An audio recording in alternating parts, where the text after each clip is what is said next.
Night டைம்ல ஒரு பொண்ணு பார்க்கிங்ல இருக்க கார் மேல ஒரு நோட்டீஸ் ஒட்டிட்டு இருப்பா.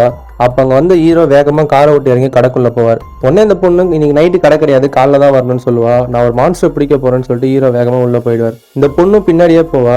கடைக்குள்ள போனதுக்கு அப்புறம் ஹீரோ பாக்கெட்ல இருந்து ஒரு ராக்கெட் எடுத்து பறக்க விடுவாரு. அந்த ராக்கெட் கொஞ்சம் தூரம் பறந்து போனதுக்கு அப்புறம் ஒரு பொம்மை மாதிரி மாறி நிற்கும். இது அந்த பொண்ணு பாத்துருவா. அதை பார்த்தோன்னே அந்த ராக்கெட் ரொம்பவே ஷாக் ஆகும். நம்ம எப்படி இந்த பொண்ணு கணக்கு தெரிஞ்சோன்னு சொல்லிட்டு ஹீரோ இங்க வாங்கன்னு சொல்லுவாரு. ரெண்டு பேரும் போய் அங்க பாப்பாங்க. பார்த்தா நைட்டு கடையில வேலை செஞ்சுட்டு இருந்த ரெண்டு பேரும் பனிக்கட்டியில உறைஞ்சு போய் கீழே கிடப்பாங்க.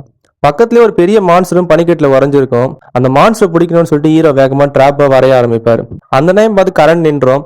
அந்த பொண்ணை போய் வேகமா ஜென்ரேட்டர் ஆன் பண்ணுன்னு சொல்லிட்டு ஹீரோ வேகமா டிராப்பை ரெடி பண்ணிட்டு இருப்பாரு. அதுக்குள்ள அந்த மான்ஸ்டர் பனிக்கட்டியை உடச்சிட்டு வெளியே வந்துடும்.